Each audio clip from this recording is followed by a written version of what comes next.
உலகின் மிக ஆழமான கடல் எது?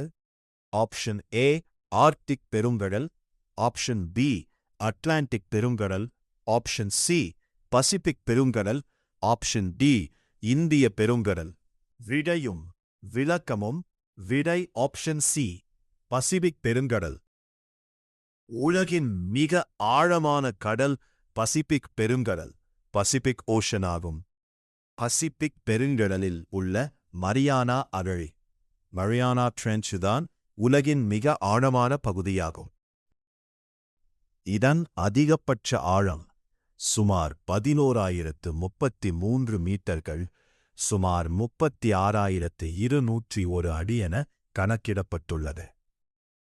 இந்த பெருங்கடலின் சராசரி ஆழம் சுமார் 4,280 மீட்டர்களாகும். மரியானா அகழி, மரியானா ட்ரென்ச் மற்றும் அதன் மிக ஆழமான பகுதியான சேலஞ்சர் டீப் பற்றிய சில வியக்கத்தக்க தகவல்கள். இது பூமியின் கடல் மட்டத்திற்கு கீழே உள்ள மிகவும் ஆழமான புள்ளி ஆகும். அமைவிடம் மேற்கு பசிபிக் பெருங்கடலில் மரியானா தீவுகளுக்கு கிழக்கே சுமார் 200 கிலோமீட்டர் தொலைவில் மரியானா அகழியின் தென்முனையில் அமைந்துள்ளது.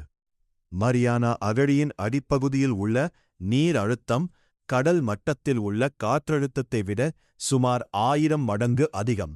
வரலாற்று பயணங்கள். முதல் பயணம் 1960ஆம் ஆண்டு. டான் வால்ஷ் மற்றும் ஜாக் பிக்கார்க் ஆகியோர் ட்ரியஸ்டே என்ற நீர்மூழ்கி கலன் மூலம் முதன்முதலில் இங்கு சென்றனர். ஜேம்ஸ் கேமரூன் 2012ஆம் ஆண்டு. புகழ்பெற்ற திரைப்பட இயக்குனர் ஜேம்ஸ் கேமரூன் தனியாக டீப் சீ சேலஞ்சர் என்ற கலன் மூலம் இங்கு தனியாகச் சென்று சாதனை படைத்தார். இங்கு வெப்பநிலை உறைநிலைக்கு சற்று அதிகமாக, அதாவதால் 1 டிகிரி செல்சியஸ் முதல் 4 டிகிரி செல்சியஸ் வரை மட்டுமே இருக்கும் என்பது குறிப்பிடத்தக்கது.